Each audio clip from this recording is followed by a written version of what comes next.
मगरिब को कज़ा हुए कई सातें हो चुकी थीं। हाले अपने कमरे में बैठी थी जब उसको मेराज साहब की गाड़ी की आवाज़ सुनाई थी। उसके दिल को जैसे चैन आ गया था। वो भागते हुए नीचे गई थी। अभी उन्होंने गाड़ी पोर्च में खड़ी ही की थी। हाले हाँफते हुए उनके करीब आई थी। उसका सांस फूला हुआ था। मेराज ने उसको अचंभे से देखा था। क्या हुआ, सब ठीक तो है? सांस क्यों फूला हुआ है तुम्हारा? उन्होंने उसको देखते हुए सवाल किया था। मुझे आपसे बात करनी है बाबा, बहुत ज़रूरी बात। लेकिन यहाँ नहीं, मेरा मतलब घर पे नहीं, कहीं बाहर। वो जल्दी जल्दी बोल रही थी। अच्छा चलो बाहर पार्क में चलकर बात करते हैं। हाले ने इस बात में सर हिलाया था। मेराज दरवाजे की तरफ बढ़ रहे थे। हाले उनसे 2 कदम के फासले पे उनके पीछे चल रही थी। पार्क यहाँ से 10 मिनट की वॉक पे था। उन 10 मिनट में उन्होंने हाले से छोटी छोटी कई मुख्तलिफ बातें कर ली थीं। पार्क पहुँच के वो हाले के साथ एक खाली बेंच पे बैठ गए थे। पार्क में इस वक्त रश हो गया था। बच्चे अपने वालिदैन का हाथ पकड़े यहाँ से वहाँ उछलते कूदते फिर रहे थे। कुछ नौउम्र लड़के लड़कियाँ झूले झूल रहे थे तो कुछ अपनी फैमिली के साथ नरम नरम सी घास पे दरी बिछाए खुशखबरियों में मसरूफ़ थे। हाले को बेख्तियार उन सब पे रक्श आया था। वो सब कितने सुकून में थे। तो तुम हारून से शादी नहीं करना चाहती? मेराज ने बात का आगाज़ किया था। हाले जो कि गर्दन मोड़े किसी उम्र रसीदा कपल को देखने में मशगूल थी, करंट खाकर मुड़ी थी। उसकी आंखों में बेतहाशा हैरत थी। आपको कैसे पता? वो अपनी हैरत छुपाती बामुश्किल बोल पाई थी। सिंपल। उन्होंने कंधे उचकाए थे। आज शाम नवाल हारून का प्रपोजल लेकर आने वाली थी, लेकिन तुमने हारून से कहकर उनको आने से मना कर दिया। तुम्हारी अम्मी यानी कि हमारी बेगम ने हमें कॉल करके ये बता दिया कि तुम नहीं चाहती कि हारून की अम्मी आज घर आएं। तुमने 4 घंटों में 9 बार मुझे कॉल करके पूछा है कि मैं कब आ रहा हूँ और तुम्हें मुझसे कोई ज़रूरी बात करनी है। और आखिरी बात, वॉक के दरमियान तुम्हें 2 बार हारून की कॉल मौसूल हुई लेकिन तुमने रिसीव नहीं की। सो मेरे हिसाब से तो यही बात है, लेकिन अगर कोई और बात है तो तुम मुझे बता सकती हो। बाबा, आई एम श्योर आप किसी बंगाली बाबा से क्लासेस ले रहे हैं। मैं मान ही नहीं सकती कि ये सब आपकी ऑब्जर्वेशन है। आई कांट बिलीव इट यार। आपको कैसे पता होता है हमेशा? मेराज उसकी बात पे दिल खोल कर हंसे थे। उनको हंसता देखकर हाले भी मुस्कुरा दी। खैर मुझे ये बताओ तुम इनकार क्यों कर रही हो? वजह कौन है? वो अब असल मौजू की तरफ आए थे। आपको ये पूछना चाहिए कि वजह क्या है। वो क्या पे जोर देती बोली थी। तुम्हें लगता है मैं इस वक्त टाइम वेस्ट करने के मूड में हूँ? मैं ब्लड प्रेशर शुगर का मरीज़ हूँ बेटा। मुझे इस वक्त सख्त भूख लगी है। मुझे अपनी दवाई लेनी है, लेकिन मैं ये मसला हल करके ही यहाँ से उठना चाहता हूँ। तुम्हारी नो कॉल से मुझे बेइंतहा परेशान किया हुआ है, इसलिए मैं क्या के चक्कर में वक्त ज़ाया नहीं कर सकता। तो मुझे ये बताओ वजह कौन है? और आसान से कहकर सवाले नज़रों से हाले को देखने लगे। हाले बगैर कुछ कहे वहाँ से उठी थी और पार्क में मौजूद छोटे से फूड पॉइंट की तरफ बढ़ गई थी। थोड़ी देर बाद जब वो वापस आई तो उसके हाथ में एक पानी की बोतल, 2 शुगर फ्री बिस्किट्स के पैकेट्स और एक एनर्जी ड्रिंक थी। उसने करीब आकर खामोशी से सारी चीज़ें लकड़ी की उस बेंच पे रख दी थीं। खुद अपने बैग में से कुछ ढूंढने लग गई थी और फिर अगले ही सेकंड उसके हाथ में कुछ टैबलेट्स थीं। उसने बिस्किट का पैकेट खोला था और एक बिस्किट निकाल कर उनके हाथ में दिया था। वो भी बगैर कुछ कहे खाने लगे थे। अगले कुछ मिनट्स में उन्होंने सारे बिस्किट्स खा लिए थे। अब उससे कुछ टैबलेट्स उनकी हथेली पे रखी थीं और पानी की बोतल खोलकर उनके सामने की थी। उन्होंने उसी खामोशी के साथ उनको निगल लिया था। तुम ये दवाइयाँ अपने साथ रखती हो? उनको खुशगवार हैरत हुई थी। बाबा, मेरे लिए आप और आपकी सेहत सारी दुनिया से ज़्यादा अहम है। सारी दुनिया जाए भाड़ में, अगर हाले के साथ मेराज सुल्तान है तो उसको किसी दूसरे इंसान की ज़रूरत नहीं है। आप मेरा सपोर्ट सिस्टम है बाबा। आप मेरे दोस्त हैं। आप हाले की जान हैं। वो उनकी आंखों में देखती उनको बावर करवा रही थी। हाँ हाँ मैं जानता हूँ, तुम्हें अब मेरी सपोर्ट चाहिए होगी, इसीलिए कर रही हो ना ये मेलोड्रामा। लेकिन बेटा तुम्हें ये सब करने की क्या ज़रूरत है? मैं वैसे भी तुम्हें सपोर्ट करता हूँ। तुमने ख्वामहा अपने पैसे ज़ाया कर दिए। जब इंसान का बैंक अकाउंट खाली होने वाला हो तो उसको पैसे खर्च करते वक्त एहतियात करनी चाहिए। वो तभी तभी से मुस्कुराहट के साथ बोले थे, लेकिन हाले नहीं मुस्कुरा सकी। वो अब भी संजीदा थी। वजह सफ़ीर सुल्तान है बाबा। वो नाखून से बेंच की नम लकड़ी को खुरचती काफ़ी देर बाद बोली थी। वो उनकी तरफ नहीं देख रही थी, लेकिन वो जानती थी। वो चौंके थे। वो वजह है या मोहब्बत? और अगर मोहब्बत है तो एक तरफा है या वो भी यही सब महसूस करता है? वो खुद को संभाल चुके थे, तभी नॉर्मल से लहजे में पूछ रहे थे और फिर हाले ने उनको सारी कहानी बता दी थी। आखिर में उन्होंने एक गहरी सांस भरी थी और उसकी तरफ देखकर बोले थे, तुमने शहद की मक्खी के छत्ते में हाथ दे दिया है बेटा। वो औरत फरवा, वो एक चलता फिरता फितना है। जान दे देगी लेकिन मानेगी नहीं। खैर मैं तुम्हारे साथ हूँ, जो होगा देखा जाएगा। बस मैं बाबा से बात कर लूँ एक बार। मुझे पता था आप मान जाएंगे, और रही चची जान तो उनको सफ़ीर देख लेंगे। वो चहकती हुई बोली थी और बेंच से उठ खड़ी हुई थी। एक और बात बाबा, आज शाम ही मैंने आपके अकाउंट से 3 लाख रुपए निकाल लिए थे और उनको अपने अकाउंट में डलवा दिया था। उनकी मुस्कुराहट गायब हुई थी। तुम्हें मेरा कोड कैसे पता चला? नहीं नहीं, मुझे बिल्कुल नहीं पता कि आपके एटीएम का कोड मेरा नाम है। वो दबाने वाली मुस्कुराहट से बोलती आगे बढ़ गई थी। मैं तुम्हें सू करूँगा हाले। वो पीछे से चिल्लाए थे। मोस्ट वेलकम पापा। वो मुड़े बगैर बोली थी। सुल्तान मंजिल में एक ऐसा बोझल सन्नाटा था कि दिल को चीरे जाता था। महरमा जब से हाले के कमरे से निकली थी, अपने कमरे में जाकर बंद हो गई थी। उसके कान साए साए कर रहे थे। हाले की बातें उसके ज़हन से चिपक के रह गई थीं। उसको अपना दिल दर्द से फटता महसूस हो रहा था। वो रोना चाहती थी, लेकिन उसकी आंखें खुश थीं। वो काफ़ी देर से उस सिंगल सोफे पे एक ही पोजीशन में बैठी हुई थी जब उसके कमरे के दरवाजे पे दस्तक हुई। कौन है? उसने बैठे बैठे पूछा था। आप ही, मैं हूँ, हसन। प्लीज़ दरवाज़ा खोलें, मैं बोर हो रहा हूँ। वो चुड़ैल बाबा के साथ अकेली चली गई, मुझे पूछा भी नहीं। हसन, इस वक्त जाओ यहाँ से प्लीज़, मुझे नींद आ रही है, डिस्टर्ब ना करो। वो रूंधी हुई आवाज़ में बोली थी। आप ही, मैं बिल्कुल भी ज़्यादा बात नहीं करूँगा, बस थोड़ा थोड़ा बोलूँगा, प्लीज़ आने देना। हसन, जाओ यहाँ से, मुझे तंग ना करो। जी आप ही, जैसा आप कहें। वो मुँह वसोरे खामोशी से चला गया था। महरमा इस वक्त कम से कम किसी के नखरे नहीं उठा सकती थी, ये तय था। वो दोनों इस वक्त शहर के महंगे तरीन रेस्टोरेंट में बैठे खाना खा रहे थे। ये दावत सफ़ीर के वापस आने की खुशी में थी। फरवा आज सफ़ीर से महर के बारे में बात करना चाहती थी, इसलिए उन्होंने सफ़ीर को यहाँ बुलाया था। थोड़ी देर यहाँ वहाँ की बातें करने के बाद वो असल मुद्दे पे आई थी। सफ़ीर, मैं चाहती हूँ कि अब तुम शादी कर लो। तुम्हारा करियर सेट हो गया है, तुम अपने कदमों पे खड़े हो, तुम्हारी एक पहचान है। अब तुम्हें एक लाइफ पार्टनर की ज़रूरत है जो तुम्हारे साथ कदम से कदम मिला के चले। तुमने इस बारे में क्या सोचा है? वो खाना खा चुकी थी और अब मुकम्मल तौर पर सफ़ीर की तरफ मुतवज्जा थी। सफ़ीर ने चावलों का चमचा मुंह में डाला था, उनको अच्छी तरह चबाया था। सामने पड़ा पानी का ग्लास उठाकर 2 घूंट पानी पिया, उसके बाद बोलना शुरू किया था। मैं भी आपसे यही बात करना चाहता था। मुझे लगता है कि अब मुझे शादी कर लेनी चाहिए, और अब तो आप भी यही चाहती हैं। फिर बताएं, कब बात कर रही हैं आप बड़ी अम्मी से? वो मेज़ पे आगे को होके अपनी माँ की आंखों में देखता सुकून से पूछ रहा था। भाभी से मेरी बात हुई है इस बारे में। वो महर को जल्द रुखसत करना चाहती हैं। वही देसी माएँ जिनको लगता है बेटी अगर 24 का हिंसा पार कर चुकी है, अब बस उसकी शादी कर दो। उनको तो ये नहीं पता होता कि लाइफ तो अभी शुरू हुई है, अभी तो बेचारी लड़की को अपने लिए वक्त मिला है। लेकिन है, वो हाथ चलाते हुए कह रही थी, महर के लिए अकरम का रिश्ता आया था। मैंने भाभी से कहा है कि उनको मना कर दें। लेकिन क्यों? अकरम बहुत अच्छा लड़का है, जर्मनी में अच्छी जॉब है, अपना घर है। ये रिश्ता तो परफेक्ट है महर के लिए। आप लोगों ने महर से पूछा है या फिर खुद ही इनकार कर दिया? उसके आबरू तफक्कुर से इकट्ठे हुए थे।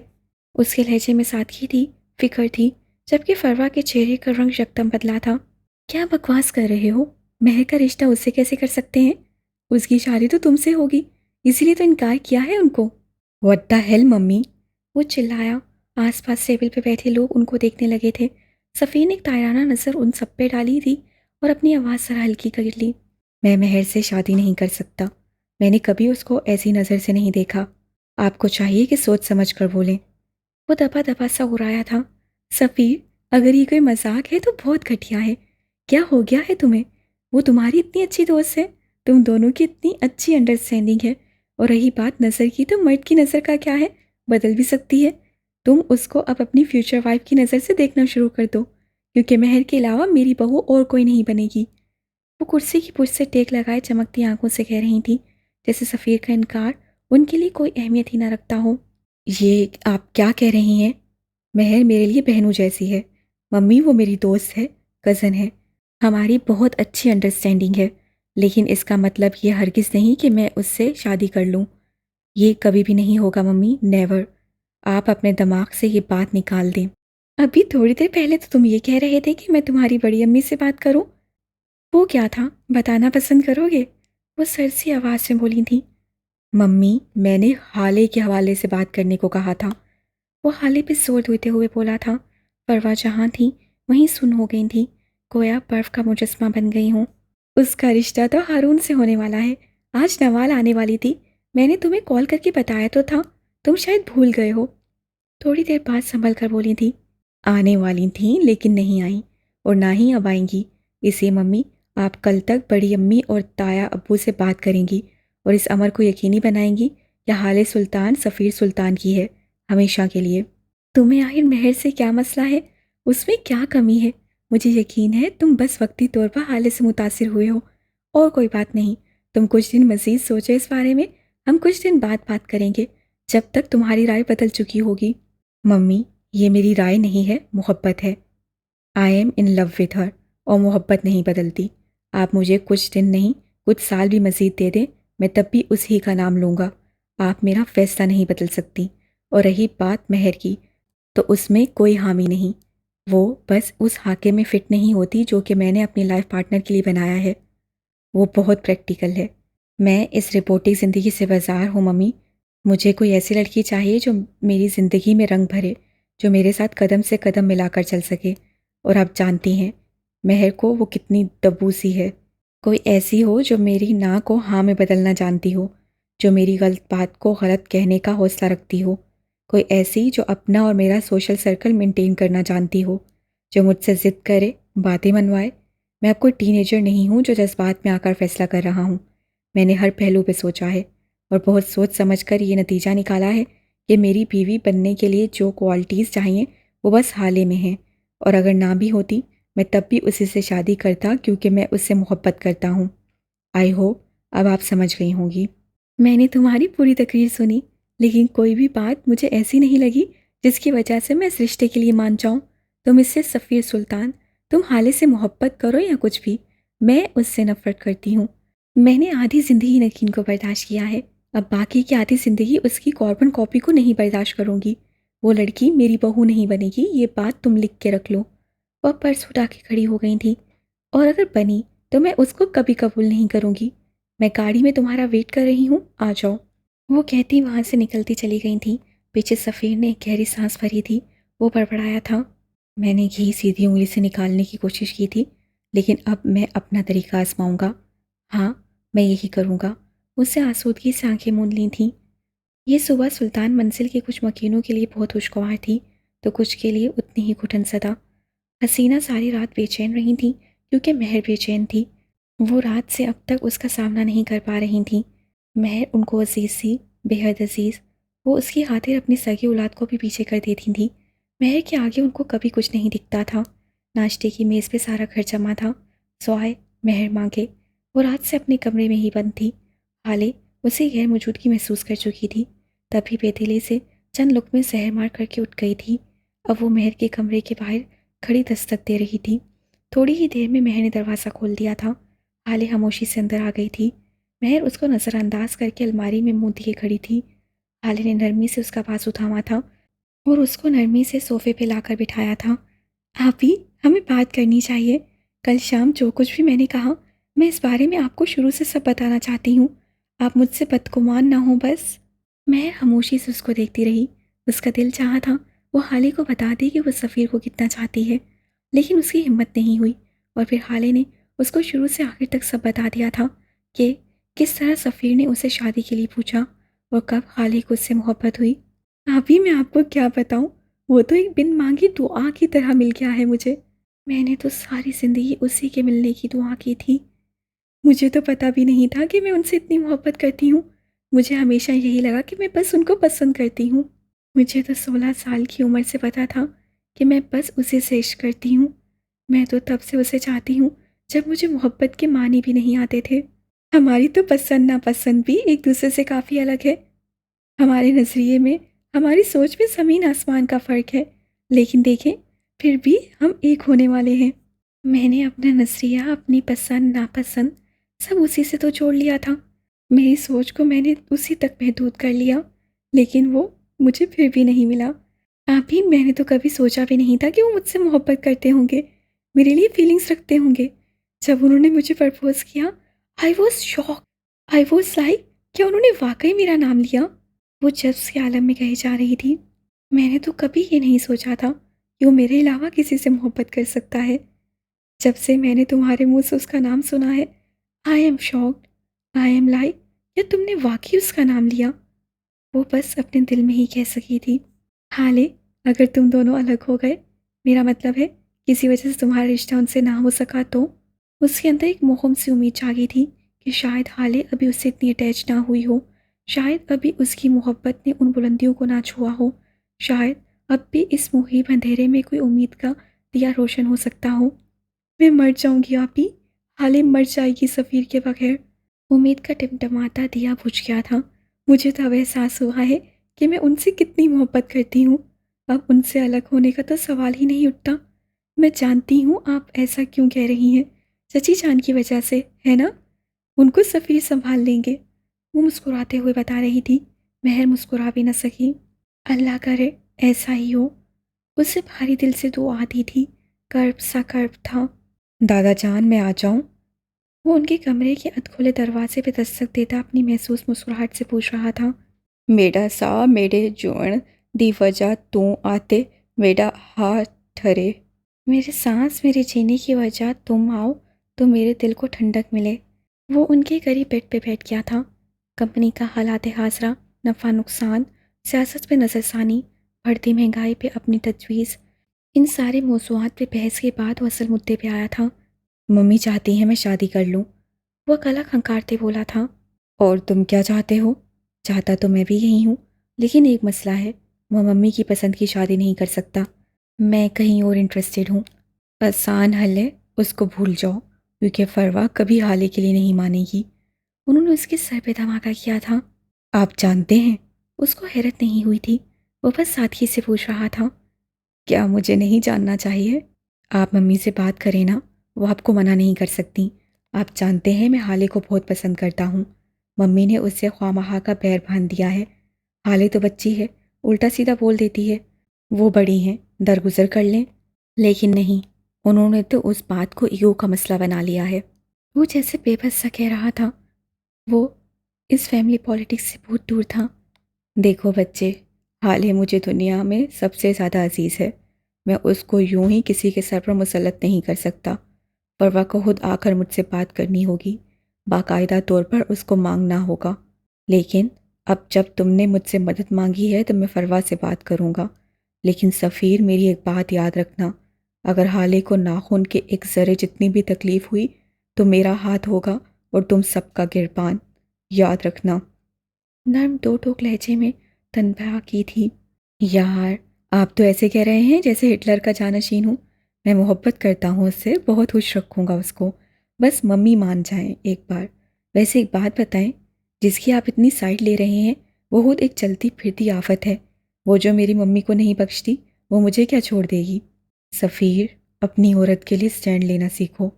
औरत चाहे जितनी मर्जी आफत हो, जितनी भी खुदसर हो, जितनी भी बहादुर हो, अपने मर्द के सपोर्ट के बगैर ज़्यादा देर तक सफ़र नहीं कर पाती। ये मुआशरा अकेली औरत के लिए एक अजाब है। ये मर्दों का मुआशरा है। हम चाहे जितने मर्जी मॉडर्न हो जाएं, जितना चाहे खुद को घूम कर लें, अंदर से हमारी सोच सतही ही रहेगी। हम एक मजबूत औरत को कभी कबूल नहीं करेंगे। इस मुआशरे को वो औरत चाहिए जो हर वक्त रोती धोती रहे, जो अपने हर फैसले के लिए एक मर्द की मोहताज रहे, जो शादी से लेकर बच्चे पैदा करने तक मर्द की मर्ज़ी से चले। ऐसे में अगर कोई औरत अपने हक़ के लिए बोलती है तो मुआशरा उसको बेहया, बदचलन और ना जाने किन किन अलकाबात से नवाजता है। ये मुआशरा एक मजबूत और खुदमुख्तार औरत को झेल नहीं पाता। ऐसी औरत लोगों को खटकती है। और जिस औरत से तुम्हारा पाला पड़ा है ना सफ़ीर, वो अपने हकूक़ भी जानती है और अपनी पावर भी। वो दब के चलने वाली नहीं है। वो खुद को तुम्हारे लिए कभी बेतौकीर नहीं करेगी। ऐसी औरत बुज़दिल मर्द के साथ गुजारा नहीं करती। इसलिए स्टैंड लेना सीखो, वरना एक दिन उसको खो दोगे। दादा जान, आपने फेमिनिज्म कब ज्वाइन की? बल्कि ज्वाइन क्या किया, आपको तो लीडर होना चाहिए इस मोमबत्ती माफिया का। क्यों सफ़ीर भाई, सही कहा ना मैंने? दादा जान के कमरे के अध खुले दरवाजे से झांकता हसन आंखों में शरारत लिए पूछ रहा था। सफ़ीर बेटा, ज़रा मेरी छड़ी तो पकड़ाना। कुछ लोगों के पर निकल आए हैं। ऐसे कुछ साख लोगों को सबक सिखाना ज़रूरी होता है।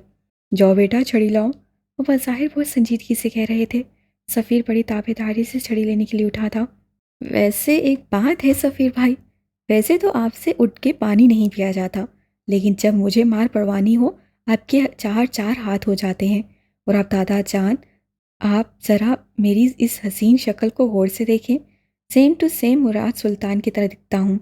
सगा पोता हूँ आपका, आपकी जायदाद का दौलौता वारिस। कुछ इज्जत करें यार मेरी भी। वो जैसे इल्तिजा कर रहा था। सफ़ीर बेटा छड़ी कैंसिल, अब मुझे मेरे वो भूरे भूर उठा कर दो। मैं ज़रा चेक करूँ अब भी पीठ पे निशान छोड़ता है या नहीं। जो हुक्म दादा जान। सफ़ीर फ़ौरन हुक्म बचा लेने को उठा था। वैसे भूरे बूट से याद आया, आपके वो गोल्डन खानदानी जूते, वही जो आपको अब्बा ने दिए थे, वो मेरी बहन ने बख्श को दे दिए, उसकी स्कूल की फेयरवेल थी ना। हसन चमकती आंखों से बता रहा था। सफ़ीर ने एक झटके से गर्दन मोड़कर उसको देखा था। दादा जान भी हैरतज़दा थे।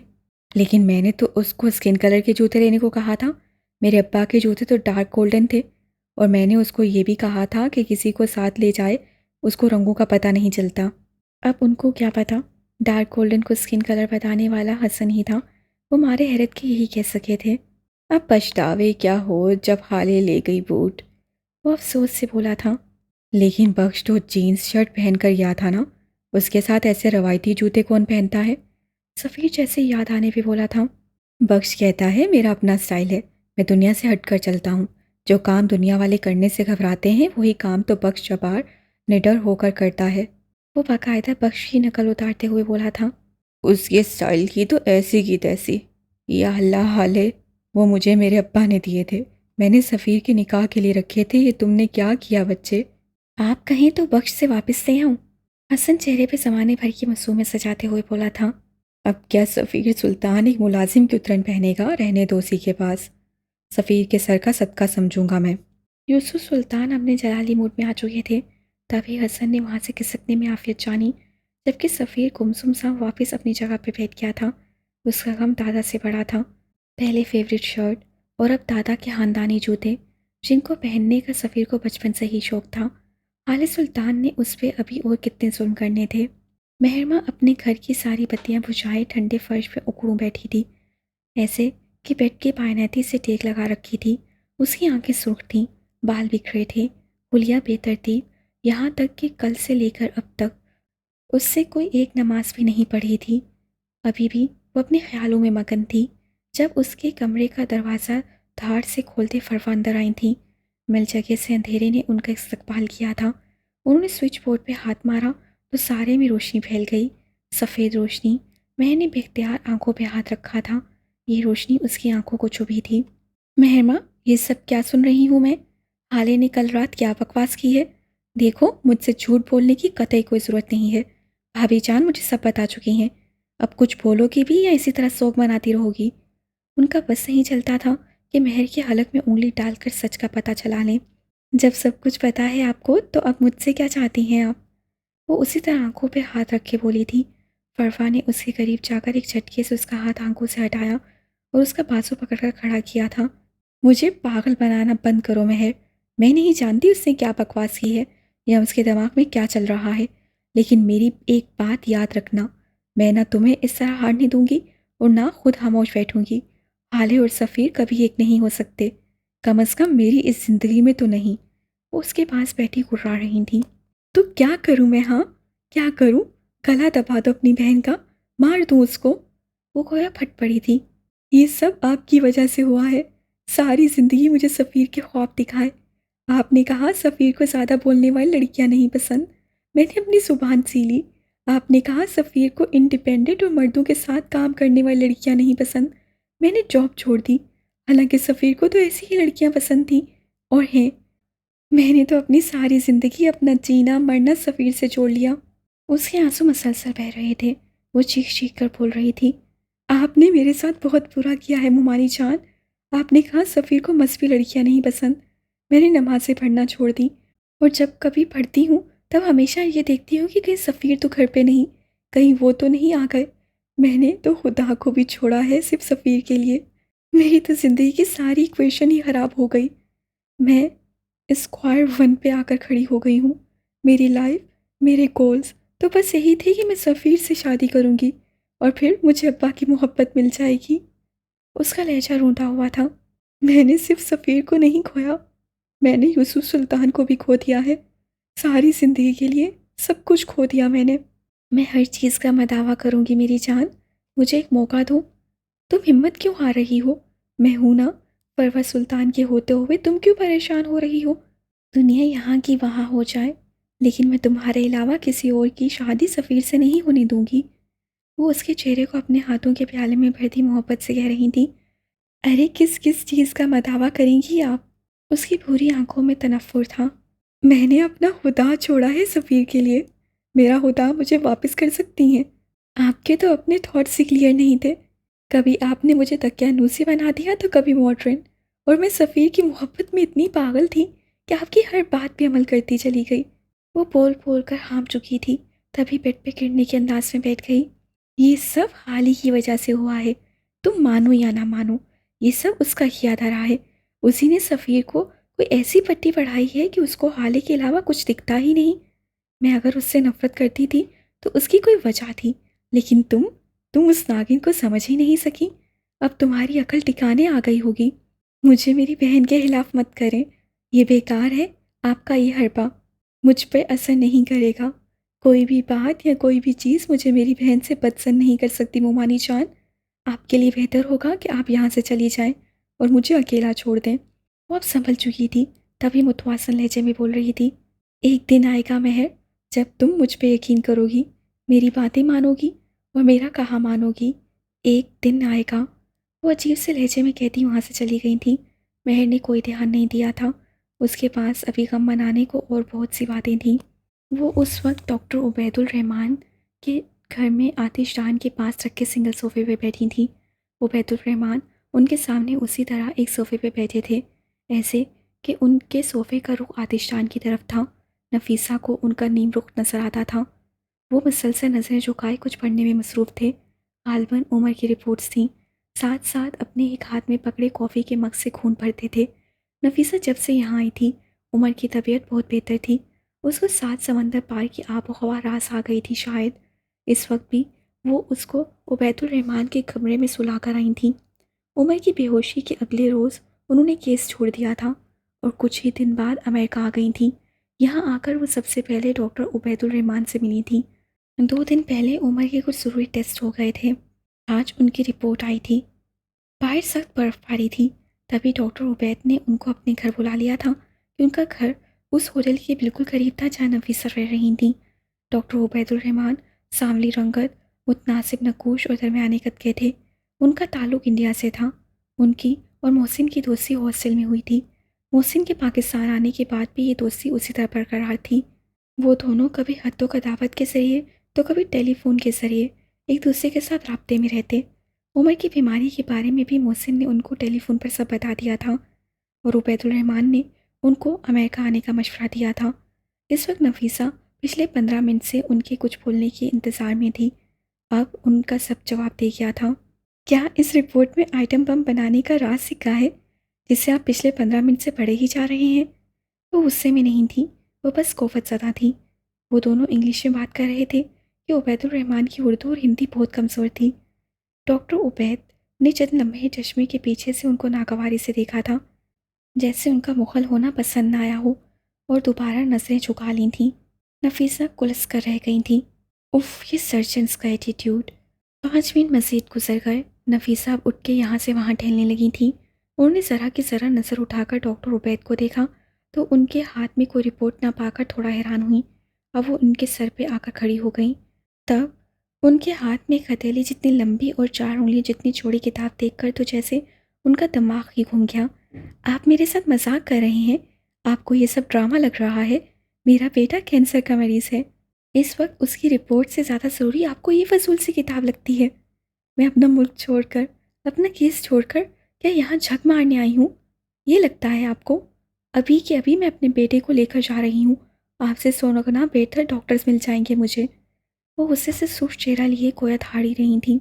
डॉक्टर उबैद ने किताब को बंद कर दिया था। अब वो पूरी तरह उनकी तरफ मुतवज्जा थे। पढ़ने ना दीजिएगा आप मुझे। पिछले 15 मिनट से एक लफ्ज़ नहीं समझ सका मैं।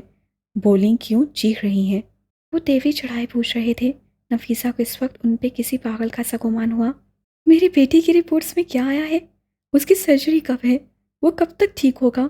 अगर आप मुझे ये सब बता दें तो मेरा इस हाथ से खिड़की के बाहर इशारा किया था, बर्फबारी में सलील होकर यहाँ तक पहुँचना, मेरी सारी मेहनत वसूल हो जाएगी। वो एक एक लफ्ज़ पे सिर देती चबा चबा कर कह रही थी। आपके बेटे को पहली नज़र देखकर ही बता तो दिया था उसी दिन सब कुछ। नहीं है आपके बेटे को कैंसर, कोई मरीज़ नहीं है वो। और क्या बताऊँ आपको, जब उस दिन यकीन नहीं किया आपने तो बार बार क्या दोहराऊँ अपनी बात। आप वकला के मोटे दिमाग में एक बात घुसती ही नहीं तो मैं क्या करूँ। आपको तो उस बात का एक पुख्ता सबूत चाहिए होगा। अब आपके बेटे का दिमाग तो बोलने से रहा कि उसमें कोई कैंसर नहीं है। और ये रिपोर्ट्स, एक उंगली और अंगूठे से रिपोर्ट्स को हवा में उठाया था। इन रिपोर्ट्स में लिखी इस्लाहात आपकी समझ में आती हैं तो पढ़ लीजिए। वो पुरसुकून से कह रहे थे। आप सच कह रहे हैं? वो बदकत बोल पाई थी। आप नहीं मानेंगी, चलें वो जो सामने वाला कमरा है ना, वहाँ से कुरान पाक ला दें। उस पे हाथ रख के गवाही देने को तैयार हूँ मैं, तब तो मान जाएंगी आप। अगर ये सच है तो उमर की वो हालत, वो सब क्या था? उसका बेहोश होना, उसका सर दर्द, उसकी नाक से खून आना, उसकी नकाहत, वो सब क्या था? और अगर ये सच है तो आपने मुझे यहाँ क्यों बुलाया? डॉक्टर उबैद ने अफसोस से उन्हें देखा था। नफीसा, आप प्लीज़ बैठ जाएं, मैं आपको सब बताता हूँ। अब कि उनके लहजे में हमदर्दी थी, वो निढाल से बैठ गई थी। उमर को होने वाला सरदर्द माइग्रेन है, कैंसर नहीं। मैं दिन में रोज़ इस मर्ज के शिकार लोगों को देखता हूँ, इसीलिए उमर को देखकर मैंने आपको बता दिया था कि उसको कोई भी बीमारी हो सकती है सिवाय कैंसर के। लेकिन आप नहीं मानी। खैर, कोई भी ना मानता। फिर मैंने उसके तमाम टेस्ट किए और उनमें से ये साबित होता है कि आपका बेटा इस मौजी मर्ज से महफूज है। अब आते हैं उन अलामात पे जिनसे आपको लगा कि उमर को कैंसर है। आपके बेटे को एक खास किस्म का ड्रग दिया जाता रहा है जिससे उसके सर में दर्द उठता है और नाक से खून बहता है। उस ड्रग की मिकदार ज़रा सी बढ़ा दो तो बेहोशी भी तारी हो जाती है। रही बात आपको यहाँ बुलाने की, तो मैं ये नई किताब लाया था। इसमें इतनी मुश्किल उर्दू है, ज़रा कुछ अल्फाज के मानी जानने थे। लेकिन आप तो पहले ही अंगारों पे लौट रही हैं। खैर, मज़ीद कुछ जानना है? नफीसा जो दम साधे उनको सुने जा रही थी, उनको लगा था जैसे उनके कानों में धमाके हो रहे हैं। उनको यकदम कमरे में ऑक्सीजन की कमी महसूस हुई थी। कुछ कुछ नहीं जानना, मुझे अब कुछ भी नहीं जानना। सब खत्म हो गया है, सब। मैं कैसे तस्वीर का दूसरा रुख नहीं देख पाई। मैंने कैसे उमर को अपनी मजबूरी बनने दिया। मैं कैसे बेवकूफ़ बन गई। मैं तो शहर की सबसे जीनियस वकील हूँ। आप वकील थीं? वो उनको देखते हुए थीं पे जोर देते बोले थे। नफीसा ने गुलाबी पड़ती आंखों से उनको देखा था। उनकी आंखों में हजार सवाल थे। कल आपके मुल्क में, आपके शहर में आपका वकालत का लाइसेंस मनसूख कर दिया गया था। वो लड़की जिसका केस आप लड़ रही थी, उस लड़की ने, उम्मे मरियम ने खुदकुशी कर ली है एक हफ्ता पहले। और उसने अपने आखिरी बयान में ये कहा है कि आपने ज़बरदस्ती उस लड़की को इस केस में शामिल किया। वो विक्टिम नहीं थी। उससे चंद पैसों के एवज़ इस केस में शामिल होने का फ़ैसला कर लिया क्योंकि आपने उसको धमकी दी थी और आपने उसको यूज़ किया क्योंकि आपको अपने शहर की सबसे बड़ी वकील बनना था और आप कई तरह के मुआशी मसाइल से गुजर रही थीं। तभी आपने शहर के चंद अमरा और इज़्ज़तदार घरानों के मोअज़्ज़ज़ मर्दों को इस केस में घसीटा ताकि आपके मसाइल ख़त्म हो सकें। ये सारी बात मुझे कल मोहसिन ने टेलीफोन पे बताई थी। नफीसा को इस बर्फबारी में भी पसीना आ गया था। उनका पूरा जिस्म कांप रहा था। वो अपनी जगह से उठी थी और भागते हुए कमरे से बाहर निकल गई थी। उबैदुर रहमान भी उनके पीछे आए थे। लॉन्च में आकर ज़रा देर को ठहरी थी, लेकिन एक बार फिर उनको अपना दम घुटता महसूस हुआ। वो तेज तेज कदम उठाते ही बैरूनी दरवाज़ा पार कर गई थी। घर के बाहर बर्फ़ ऐसे गिर रही थी जैसे आसमान सफ़ेद आंसू रो रहा हो। वो सड़क पे गिरी बर्फ़ पे बैठ गई थी। उनका नीला ओवरकोट ज़रा सी देर में बर्फ़ से सफ़ेद हो गया था। वो वहीं सड़क पे बैठी लंबी लंबी सांसें लेने लगी थी। डॉक्टर उबैद ताज्जुब से उनको देख रहे थे। मिस हयात, अंदर चलें प्लीज़, यहाँ बहुत सर्दी है, आप बीमार हो जाएंगी। आप मेरे मेहमान हैं, मुझे ये गवारा नहीं है कि आप इस तरह सड़क पे बैठी रहें। हिम्मत करें, आप मजबूत हैं, या फिर थोड़ा रो लें, रोना अच्छा होता है। वो घुटनों के बल उनके पास बैठे फिक्रमंदी से कह रहे थे। डॉक्टर, मेरा पेशा मेरा इश्क है। मैंने उसके लिए इतनी मेहनत की थी। मेरे माँ बाप ने अपना पेट काट काट कर मेरी फीसें अदा की थी। मैं सख्त सर्दी और चिलचिलाती धूप में पैदल यूनिवर्सिटी तक गई हूँ क्योंकि मेरे पास किराए के पैसे नहीं होते थे। मैंने अपनी मंगनी इसलिए तोड़ दी क्योंकि मेरे मंगेतर को मेरा वकील बनना पसंद नहीं था। मैं उससे मोहब्बत करती थी, लेकिन मैंने परवाह नहीं की। मैंने अपनी ज़िंदगी का एक ही मकसद बना लिया था, वकील बनना, और मैं बन भी गई। मुझे लगा मेरी मेहनत वसूल हो गई, लेकिन असल आजमाइश जो तब शुरू हुई थी। कोई भी शख्स मुझे केस देने से डरता था क्योंकि मैं औरत हूँ। वो तंजिया साहसी थी। कोई भी रिस्क नहीं लेना चाहता था। उनको लगता था मैं बेवकूफ़ हूँ, कम अकल हूँ, मैं मर्दों के मुकाबले में लड़ नहीं सकती। मैंने फिर से मेहनत की। मैंने कई साल छोटे मोटे केस लड़े। मैंने अपना मुकाम बनाया। मैंने खुद को एक ब्रांड बनाया। जब मैं कोर्ट में खड़े होकर दलाइल देती थी तो जज कायल होते थे। जब मैं सबूत लाती थी तो मुजरिम फांसी चढ़ते थे। जब मैं शेरनियों की तरह गुर्राती थी तो कोर्ट में खड़ा हर शख्स बस मुझे सुनता था।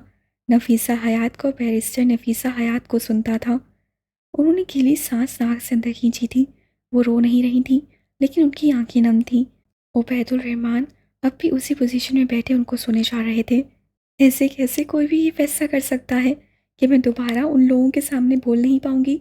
कोई कैसे फैसला कर सकता है मैं वो स्याह कोट दोबारा नहीं पहन सकती? कोई कैसे मेरे इतने सालों की मेहनत पे पानी फेर सकता है? वो कोर्टरूम की गुनाहगारों की बातें सुनती दीवारों, वो राज छुपाए बैठी कोर्ट की कुर्सियाँ, वो सब मुझसे छूट जाएंगी।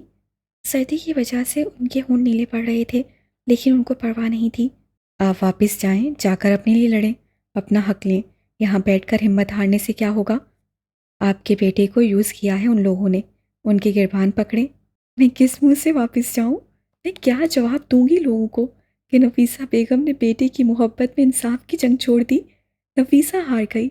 उससे अपने बेटे के लिए इस मुकद्दस पेशे की पामाली की। नफीसा लोगों से डर गई। वो जो बस खुदा से डरती थी, वो लोगों से डर गई। उसका ईमान कमज़ोर हो गया। मेरे मुल्क की मट्टी मुझे गालियाँ देगी, मैं कैसे वापस जाऊं? डॉक्टर उबैदुल रहमान ने कुछ कहने के लिए मुंह खोला ही था कि सामने से आते उमर को देखकर लब भींच लिए। अब ना जाने इस बच्चे का क्या होगा। इससे बालक बच्चे की वजह से नफीसा ने अपना सब कुछ हार दिया। अब तो वो इस बच्चे से नफरत करेंगी।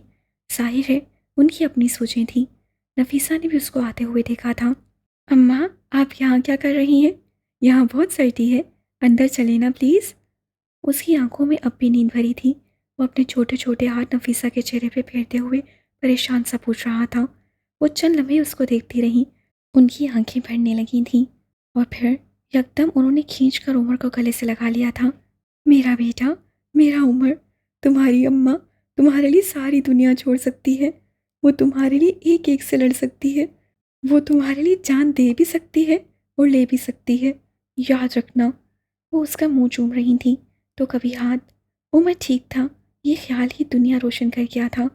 डॉक्टर उबैदुल रहमान हैरत से उनको देख रहे थे। क्या ये औरत पागल है? अम्मा, किसी को मारना गुनाह होता है, आपको नहीं पता? नफीसा उसकी बात में मुस्कुरा दी थी। हाँ होता है, लेकिन जब कोई आपकी गर्दन दबाकर आपको मारना चाहे, या फिर आपके सीने से आपका दिल निकालने की कोशिश करे, या आपकी सबसे महबूब रिश्ते को अजियत दे, तो उसको मारना जायज़ होता है। उमर की आंखों में हैरत उतर आई थी, साथ उसका जिस्म कांप रहा था। उसको सर्दी लग रही थी। मुझे कुछ समझ नहीं आया, कैन यू एक्सप्लेन? नफीसा बगैर जवाब दिए उठ खड़ी हुई थी। उन्होंने अपना नीला ओवरकोट उतारा था और उमर के कंधों पे ओढ़ा था। फिर झुककर उसको अपने बाजू में उठा लिया था। अम्मा, I am not a kid, नीचे उतारे मुझे। वो हल्की से मुंह फुलाकर बोला था। नफीसा सुनी अनसुनी करती घर की जानी बढ़ने लगी थी। अभी वो गेट के अंदर जाती कि अब्दुल रहमान ने उनको पुकारा था। क्या आप पागल हैं? मैं एक माँ हूँ, उन्होंने मुड़े बगैर जवाब दिया था। रात की तारीकी फैल चुकी थी। हर तरफ से आसमान का जाल बिछा था। हारून अपने घर के लॉन में रखे सोफे पे बैठा आसमान को घूरे जा रहा था। आजकल वो यूं ही चुप चुप सा रहता था। एक जगह बैठता तो घंटों वहीं बैठा रहता। वो अपने इसी शुगल में मसरूफ़ था जब शाहिद की कार घर के अंदर दाखिल हुई। गाड़ी से उतरकर अंदर की जानिब जाते उनके कदम हारून को देखकर थमे थे। उन्होंने एक गहरी सांस भरी और लॉन की तरफ चल दिए। हारून के करीब पहुंचकर उन्होंने उसके कंधे पे हाथ रखा था। हारून ने गर्दन मोड़कर उनको देखा था। उसकी ग्रे आंखों में उदासी थी। शाहिद का दिल दुखा था। यहाँ क्यों बैठे हो यार? चलो अंदर चलते हैं, एक शतरंज की बाजी ही हो जाए, क्या ख्याल है?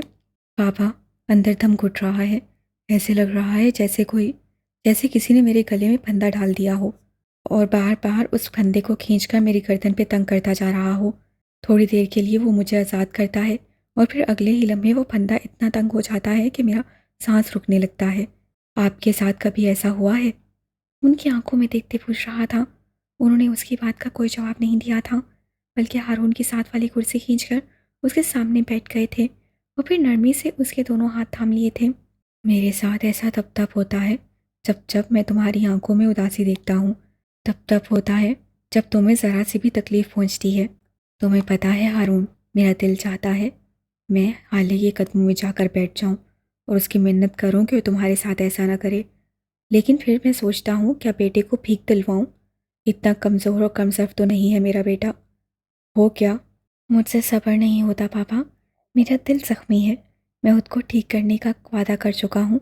अपने साथ मज़ीद ज़्यादती ना करने का अहद कर चुका हूँ। लेकिन मुझसे ये नहीं हो रहा। मैं खुद को बेबस महसूस करता हूँ। और जब ऐसा महसूस करता हूँ तो दिल करता है इस पूरे घर को जलाकर राख कर दूँ। सारी दुनिया को आग लगा दूँ। मैं ये नहीं कर सकता पापा। मैं इतना मजबूत नहीं हूँ।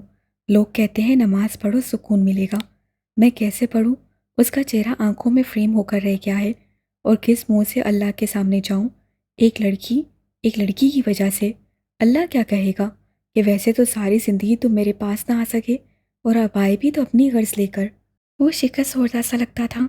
यही तो बात है बेटे, अल्लाह कुछ नहीं कहता। अल्लाह टूटे दिलों को जोड़ता है।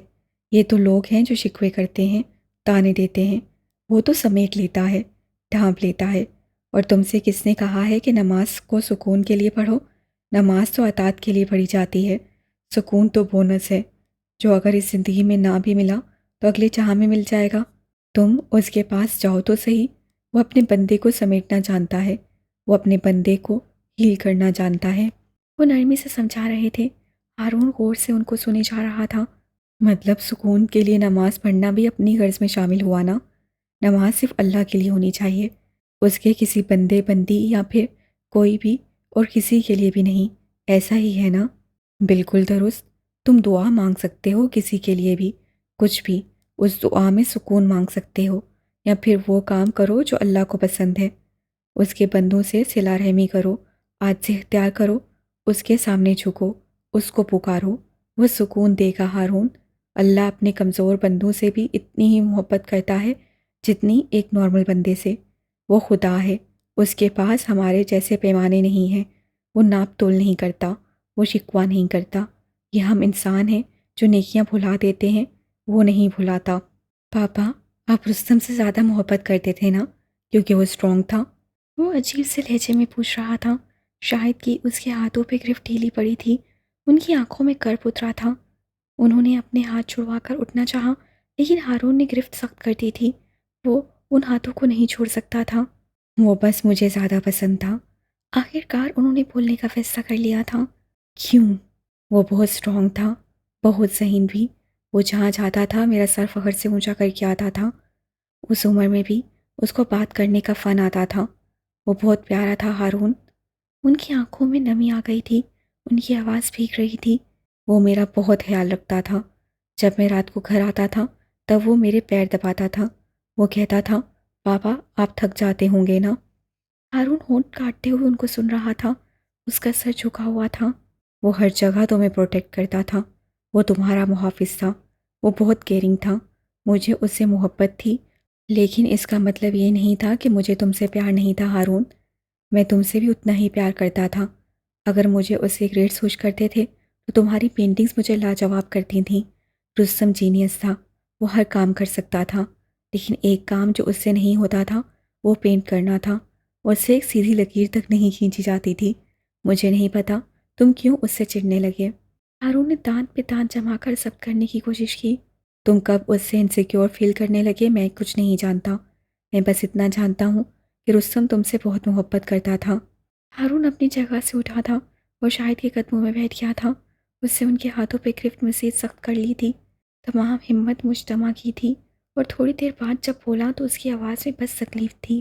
पापा, मैंने रुस्तम को नहीं मारा था। वो एक एक लफ्ज़ पे जोर देते हुए बोला था। वो एक हादसा था। मैंने मैंने उसको जानबूझकर नहीं मारा था। वो लफ्ज़ तोड़ तोड़ कर अदा कर रहा था। बिलाखिर उससे 14 साल बाद ये राज खोलने का फैसला कर ही लिया था। शाहिद ने जख्मी नजरों से उसकी तरफ देखा था। इस वक्त उनकी आंखों में तकलीफ थी, कर्ब था। हारून का सर हनूस झुका हुआ था।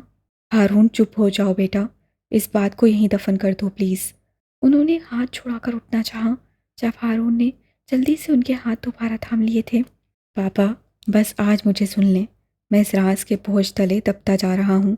ये मुझे अंदर से खोखला कर रहा है। ये मुझे हॉन्ट कर रहा है, खौफजदा कर रहा है। मुझे इससे आज़ाद कर दें। ये खौफ, ये इनसिक्योरिटी, इसको मेरे दिल से निकाल दें। मुझे सुने प्लीज़। वो जैसे इल्तिजा कर रहा था। शाहिद ने खामोशी से एक बार फिर उसके हाथ अपने गिरफ्त में लिए थे। वो सुनने को तैयार थे। हारून ने बताना शुरू किया था। उन दोनों बाप बेटे को यहीं छोड़कर हम ज़रा देर को उस घुटन सता दोपहर में वापस चलते हैं। वो दोनों उस वक्त अपने वालिद की स्टडी में खेल रहे थे। चूँकि आज नवाल और शाहिद घर पे नहीं थे और घर में बस मुलाजिम ही थे, तभी उन दोनों को यहाँ आने का मौका मिल गया था। 10 साला हारून एक एक दराज खोलकर चेक कर रहा था, जब उसकी नज़र एक दराज में रखी पिस्टल पे पड़ी। उसकी आंखों में चमक उतर आई थी। उसने फ़ौरन वो पिस्टल अपने हाथ में ले ली थी। रुस्तम, ये देखो मुझे क्या मिला है। वो जोश से अपने भाई को बताने लगा था। रुस्तम, जो किसी खेल में मसरूफ़ था, मुड़कर उसकी तरफ देखा था और उसके हाथ में पिस्तौल देखकर फ़ौरन उठकर उसके पास आया था। उसकी स्याह आंखों में फ़िक्र थी। उसमें और हारून में बस आंखों के रंग का ही फ़र्क था। हाय, ये पिस्टल है, इससे तुम्हें हार्म हो सकता है। लीव इट, इसको यहीं पर वापस रख दो और चलो हम बाहर गार्डन में खेलेंगे। वो उसका एक हाथ पकड़ते हुए कह रहा था। नो, आई लाइक इट, मैं इसी से खेलूंगा। तुम्हें पता है, इससे सिर्फ मॉन्स्टर को हार्म पहुंचता है, अच्छे लोगों को नहीं। नहीं हारी, मैं तुम्हें इससे खेलने नहीं दूंगा। इसे मुझे दे दो, लाओ जल्दी से मुझे दो। उससे हारून के हाथ से पिस्तौल लेनी चाहिए थी। हारून पटक कर पीछे हटा था। Rustam, don't you dare to touch me. मेरे पास मत आना, मैं इसी के साथ खेलूंगा, समझे तुम? और अगर तुमने इसको मुझसे छीनने की कोशिश की तो मैं इससे तुम्हें मारूंगा। वो हमेशा की तरह गुस्से में आ चुका था। हारी, मैं तुम्हारा भाई हूँ, तुम्हारा protector. Give it to me. ये कोई अच्छी चीज़ नहीं है, तुम्हें इससे नुकसान हो सकता है। उसने एक बार फिर आगे बढ़कर हारून से पिस्तौल लेने की कोशिश की थी। हारून अब नीचे बैठ गया था और पिस्तौल अपनी गोद में रखकर टांगों को पेट से लगा लिया था। उसने जब कोई चीज़ सही लेनी होती थी तो यही करता था। रुस्तम भी उसके साथ नीचे बैठ गया था और उससे पिस्तौल छीनने की तक तो कर रहा था। इसी छीना झपटी में कब हारून ने पिस्तौल को अपने हाथ में लिया और कब फायर किया, उसको पता ही नहीं चला। उसको होश तब आया जब उससे अपने भाई को, अपने प्रोटेक्टर को, बिन आप की मछली की तरह तड़पते देखा। गोली सीधा उसकी पेशानी में लगी थी। खून उबल उबल कर निकलता सफ़ेद मार्बल के फर्श को गीला कर रहा था। हारून फटी फटी नज़रों से चंद लम्हों तक अपने भाई को तड़पते हुए देखता रहा और फिर गिरता पड़ता उसके पास आ गया था। चूंकि शायद हुसैन की स्टडी साउंड प्रूफ थी, इसीलिए बाहर काम करने वाले मुलाजमीन को कुछ खबर ना हो सकी। उसको देर हो चुकी थी। रुस्तम का वजूद बेजान हो चुका था, बिल्कुल साकित ठंडा। रुस्तम, मेरे भाई, आर यू ओके? इससे सिर्फ मॉन्स्टर मरते हैं, तुम नहीं मर सकते। उठो प्लीज़, पापा आ गए तो हमें डांट पड़ेगी। उठो प्लीज़, देखो मैं अब इससे नहीं खेलूँगा। पापा को मत बताना। उठ जाओ यार प्लीज़, भाई हो ना मेरे, उठो। उसी वक्त शायद हुसैन नवाल के साथ वहाँ दाखिल हुए थे। मैंने तुम दोनों को मना भी किया था यहाँ खेलने। उनके बाकी अल्फाज मुंह में ही रह गए थे। सामने का मंजर देखकर वो बेख्तियार पीछे हटे थे, जबकि नवाल चीखना शुरू हो चुकी थी। शायद ने फ़ौरन आगे बढ़कर रुस्तम को अपने बाजू में उठा लिया था, लेकिन दूर कहीं वो जानते थे कि बहुत देर हो चुकी है। अब हम वापस हाल में आ जाते हैं। वो ज़रा देर को चुप हुआ था। उसकी आंखों में आंसू थे, जबकि शायद हुसैन की आंखें पथराई हुई थीं। पापा, मुझे उस वक्त यही लगता था कि गन से बस मॉन्स्टर्स मरते हैं। मुझे नहीं पता था कि गन से निकली हुई गोली किसी के अमाल या किरदार नहीं देखती। वो किसी की अच्छाई बुराई नहीं देखती। वो बस जिस्म देखती है और उस जिस्म को चीरती हुई निकल जाती है। उसका चेहरा पसीने से तर था। वो अब भी डरा हुआ लगता था। मुझे नहीं पता था वो मर जाएगा। आपने कहा था गन से बस मॉन्स्टर्स मरते हैं। आपको याद है, एक दफ़ा हम कोई फिल्म देख रहे थे, हम सब थे, पूरी फैमिली। उस फिल्म में एक आदमी को गोली लगी थी। मैंने आपसे पूछा था, पापा क्या वो मर गया? याद है आपने क्या कहा था? शायद ने परेशानी से उसको देखा था। उनको कुछ याद नहीं था। उन्होंने कोई जवाब नहीं दिया। हारून को उनका जवाब सुनना भी नहीं था। आपने बोला था वो नहीं मरेगा क्योंकि वो अच्छा आदमी है। मैंने पूछा था फिर ये खून किसका है जो उसके जिस्म से निकल रहा है? आपको याद है आपने क्या कहा था? उनको देखते हुए पूछ रहा था। शाहिद ने नफ़ी में सर हिलाया था। पापा, आपने कहा था वो खून नहीं है, वो रेड कलर का पेंट है। वो एक एक लफ्ज़ पे जोर देते हुए बोला था। मुझे रुस्तम का खून भी खून नहीं लगा पापा, वो मुझे पेंट लगा था, सुर्ख कलर का पेंट। मुझे लगा था वो भी उस फिल्म वाले आदमी की तरह नहीं मरेगा क्योंकि रुस्तम तो अच्छा था ना, और गन्स तो बस मॉन्स्टर्स को मारती हैं। शाहिद को लगा था जैसे किसी ने उनको खींच कर थप्पड़ दे मारा हो। वो शौक थे, बिल्कुल शौक। हारून भी खामोश हो गया था, लेकिन बस चंद लम्हों के लिए। उसने एक बार फिर बोलना शुरू किया था। मैं हमेशा से इस बारे में बात करने से डरता था क्योंकि मुझे लगता था अगर आपको सब बता दिया तो आप मुझे छोड़ देंगे। मैं बहुत डर गया था पापा। मेरी आंखों में रुस्तम का वो आखिरी चेहरा हिफ्स हो के रह गया था। ऐसे में जब भी आप मुझसे उस दिन का वाक़या पूछते थे तो मैं तोड़ फोड़ करता था, चीखता चिल्लाता था, और आप उस टॉपिक को वहीं बंद कर देते थे। मामा एक बेटा खो चुकी थी, दूसरा नहीं खोना चाहती थी, इसीलिए वो मुझसे कुछ नहीं पूछती थी। मैं इस वक्त से डरा हुआ हूँ पापा। उसकी आंखों से निकलते आंसू शाहिद के हाथों पे गिर रहे थे। वो रुक रुक के बोल रहा था। मैंने अपने खौफ को बाहर नहीं निकलने दिया, यहाँ तक कि वो एक बीमारी बन गया और मुझे डराने लगा। मुझे उस खौफ से निकलना है पापा, ये मुझे मार रहा है। मैं थक गया हूँ इस बोझ से। वो बुरी तरह रोते हुए बोल रहा था। शायद अपनी जगह से उठे और उसके साथ उसी घास पे बैठ गए। उन्होंने नरमी से अपने हाथ उसकी गिरफ्त से आज़ाद किए थे। हारून ने खौफजदा नज़रों से उनको देखा था। उसकी आंखों में कर्ब उतर आया था। उसे लगा था वो अब उन हाथों को कभी नहीं थाम सकेगा। हारून, मैं तुम्हारा बाप हूँ। मैं इस वक्त से लेकर अब तक तुम्हारे इसी खौफ को निकालना चाहता हूँ। मैं जानता था उस दिन जो कुछ भी हुआ वो एक हादसा था। मैं तुमसे कम्युनिकेट करना चाहता था। मैंने सच तो उसी रोज़ जान लिया था। पता है कैसे? वो नरम लहजे में पूछ रहे थे। कैसे? बेख्तियार उसके मुंह से फिसला था। तुम्हारी पेंटिंग से। वो जो तुमने रुस्तम के जाने के बाद बस चंद आखिरी पेंटिंग्स बनाई थी। तुम्हें शायद याद ना हो, लेकिन मुझे याद है। तुम जो कुछ देखते थे उनको पेंट करते थे। तुमने उस रात भी पेंटिंग बनाई थी। हारून, मैंने देखी थी वो पेंटिंग्स। सारी गलती तुम्हारी नहीं थी, मेरी भी गलती थी। मेरे घर में दो कमसुन बच्चे थे। मुझे चाहिए था कि मैं अपनी गन तुम्हारी पहुंच से दूर रखता, या फिर मैं गन लॉक करके रखता। दरअसल गलती हम दोनों की नहीं, ये बख्त था हारून। रुस्तम और हमारा साथ इतना ही लिखा था। हारून हक तक सा उनको देखे जा रहा था। वो रोना भूल चुका था। वो पेंटिंग्स झूठ या ख्याली भी हो सकती थी। उसने नसें चुराई थी। शायद उस सारे वक्त में पहली बार मुस्कुराए थे। तुमने कभी ख्याली पेंटिंग्स नहीं बनाई हारून शाहिद। तुम हमेशा वही बनाते थे जो तुम एक्सपीरियंस करते थे, या फिर जो अपने सामने होता दिखते थे। तुमने उस रात के बाद पेंटिंग करना छोड़ दिया। मैं तुम्हारी पेंटिंग्स को बहुत मिस करता हूँ। आखिर में उनका लहजा उदास हो गया था। पापा, उस वाक़ये के बाद से मुझे हर रंग सुर्ख नज़र आता है। जब रंग अपनी तरतीब पे आ जाएंगे तो मैं फिर से पेंट करना शुरू करूँगा, लेकिन उससे पहले मैं ये नहीं कर सकता। शायद हुसैन बगैर जवाब दिए उठ खड़े हुए थे और अपना हाथ उसके सामने फैलाया था। वो मुस्कुरा रहे थे। अंदर चलकर खाना खाएं या तुमने अभी मज़ीद रोना है? उससे खामोशी से अपने सामने फैलाया हाथ थाम लिया था। अब उसे इस हाथ के छूटने का खौफ नहीं था। उसके सीने से राज का बोझ हट चुका था। अब वो उसको मज़ीद हॉन्ट नहीं कर सकता था।